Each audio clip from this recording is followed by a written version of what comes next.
नमस्कार दोस्तों, स्वागत है आपका हमारे चैनल पर।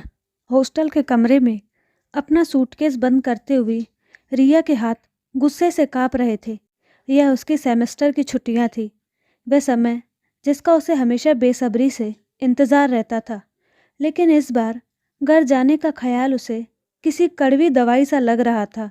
वजह थी मलिका। रिया की माँ को गुजरे हुए 3 साल हो चुके थे। कैंसर जैसी लंबी बीमारी ने घर की खुशियाँ और रिया का बचपन दोनों छीन लिए थे। पापा पूरी तरह टूट चुके थे। रिया ने ही जैसे तैसे उन्हें संभाला था। लेकिन 6 महीने पहले पापा ने अचानक मलिका से शादी करने का फैसला सुना दिया। रिया बेटा, अकेलापन काटता है, पापा ने कहा था। मलिका एक अच्छी औरत है। रिया ने केवल एक फ़ोटो देखी थी। एक हाई प्रोफाइल कॉर्पोरेट महिला, छोटे बाल, डिज़ाइनर कपड़े, हाथ में वाइन का ग्लास। रिया के मन में अपनी माँ की छवि थी, सूती साड़ी में लिपटी, माथे पर छोटी सी बिंदी, रसोई में इलायची वाली चाय बनाती हुई एक सरल गृहिणी। मलिका उस छवि के ठीक विपरीत थी। रिया को लगा जैसे पापा ने माँ की जगह किसी शोपीस को घर में सजा लिया है।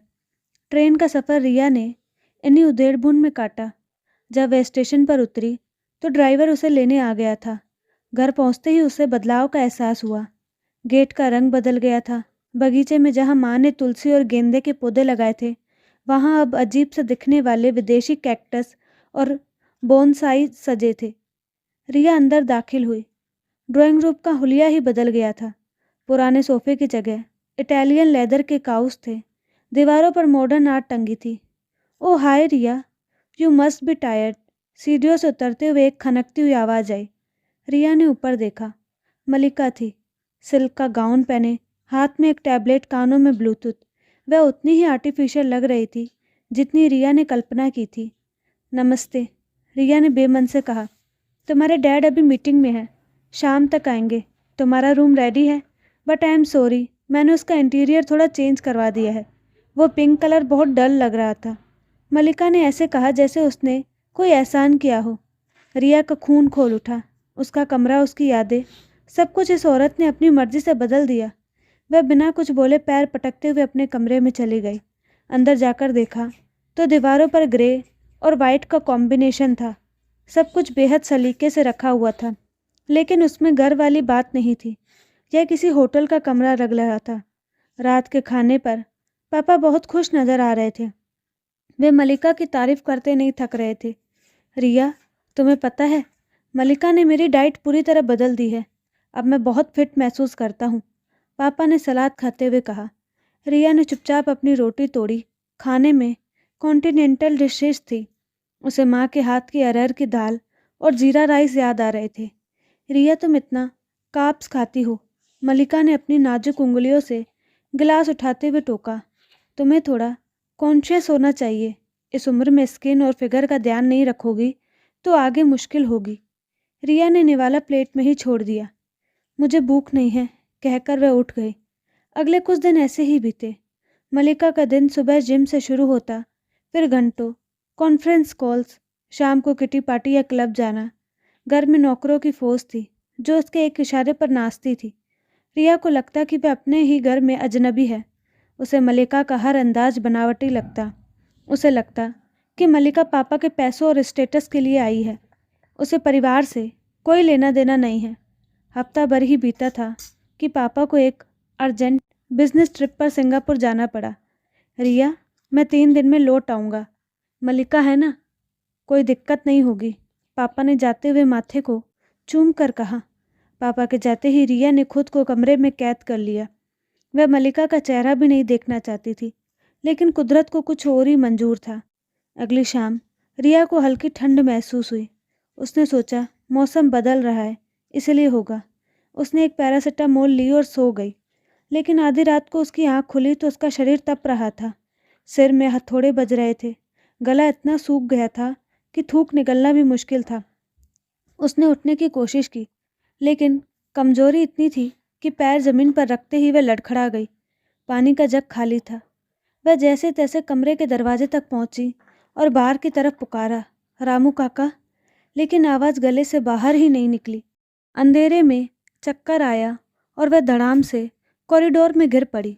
जब उसकी आंखें खुली तो वह अपने बिस्तर पर थी। माथे पर कुछ गीला महसूस हो रहा था।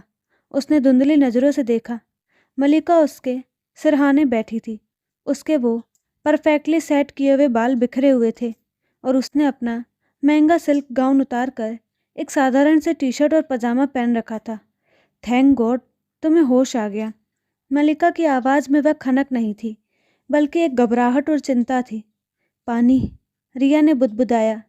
मलिका ने तुरंत चम्मच से उसके होठों पर पानी लगाया।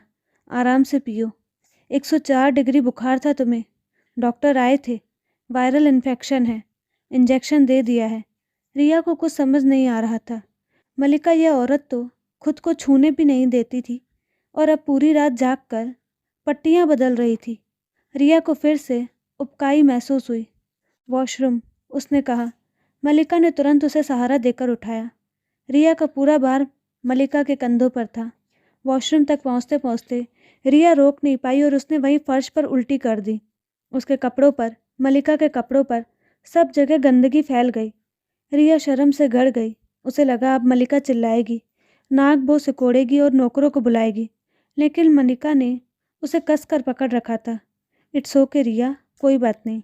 शरीर से जहर निकलना जरूरी है, मलिका ने बहुत शांत स्वर में कहा। मलिका ने उसे बेसिन तक पहुंचाया, उसका मुंह धुलाया, फिर उसे वापस बिस्तर पर लेटाया। रिया ने देखा कि मलिका ने खुद कोई नौकर नहीं बुलाया। वह खुद बाल्टी और पोछा लेकर आई और सारी गंदगी साफ की।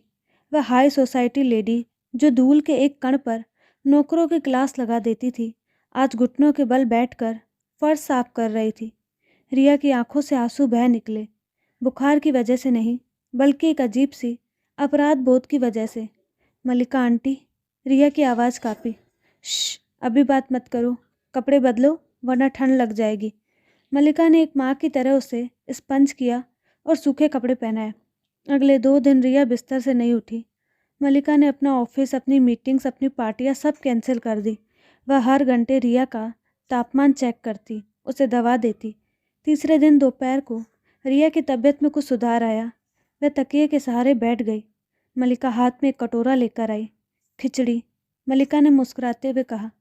मुझे पता है तुम्हें मेरी कुकिंग पर भरोसा नहीं होगा, इसलिए मैंने यूट्यूब देखकर बनाई है।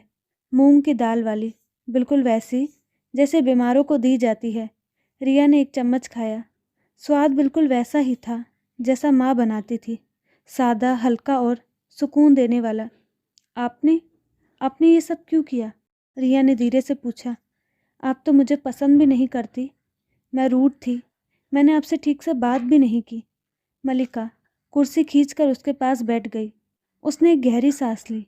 रिया, तुम्हें लगता है कि मैं कोई वैम्प हूँ जो तुम्हारे पापा की ज़िंदगी में ज़बरदस्ती घुस आई हूँ, है ना? रिया चुप रही। मलिका ने खिड़की की ओर देखा। मैं 42 साल की हूँ रिया। मैंने अपनी पूरी ज़िंदगी करियर बनाने में लगा दी। मैंने शादी नहीं की, बच्चे नहीं किए। मुझे लगा मेरा काम ही मेरा परिवार है।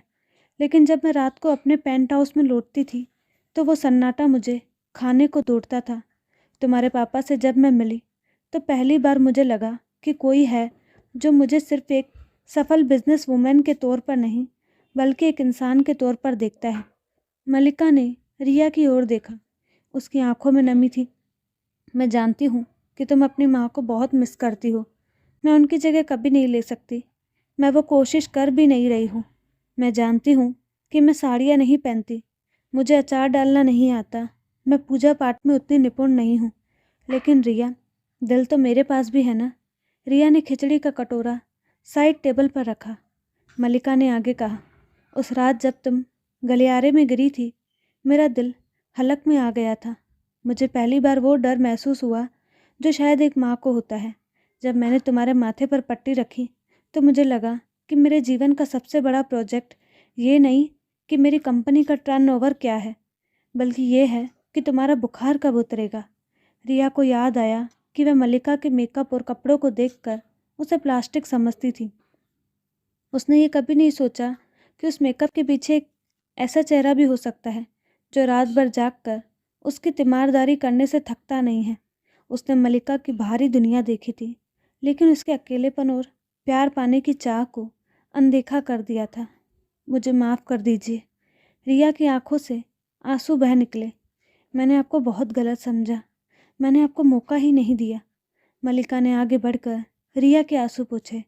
उसके हाथ कोमल थे, ठीक वैसे ही जैसे माँ के हुआ करते थे। माफ़ी की कोई ज़रूरत नहीं। सौतेली माँ और बेटी की कहानियाँ वैसे भी समाज ने बहुत डरावनी बना रखी है, इसमें तुम्हारी गलती नहीं। क्या आप सच में यूट्यूब देखकर खिचड़ी बनाना सीख रही थी? रिया ने माहौल को हल्का करने के लिए पूछा। मल्लिका हंस पड़ी। हाँ, और विश्वास करो, मेरी कंपनी की बैलेंस शीट संभालने से ज़्यादा मुश्किल था ये अंदाज़ा लगाना कि नमक कितना डालना है। मैंने 3 बार चखा, तब जाकर तुम्हारे पास लाई।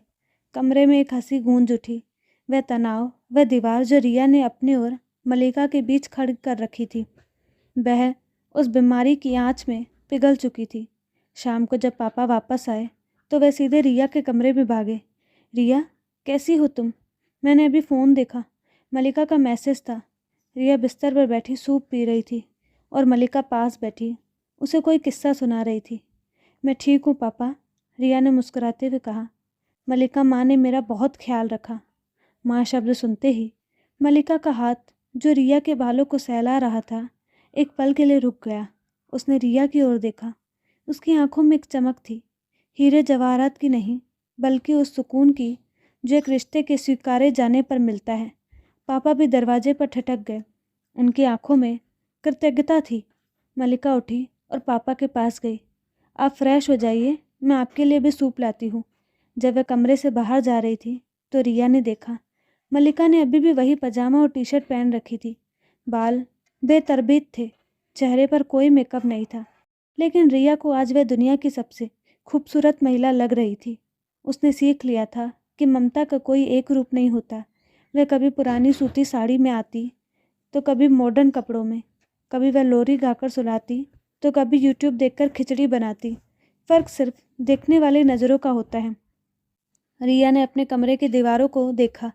ग्रे और वाइट रंग अब उसे होटल जैसा नहीं बल्कि शांत और आधुनिक लग रहा था। आखिर रंग दीवारों से नहीं, उनमें रहने वाले लोगों के प्यार से खिलते हैं। और आज उसका घर सचमुच घर बन गया था। तो दोस्तों, आपको कहानी कैसी लगी अपनी राय कमेंट बॉक्स में ज़रूर दें और साथ ही हमारे चैनल को लाइक शेयर सब्सक्राइब करना ना भूलें। धन्यवाद।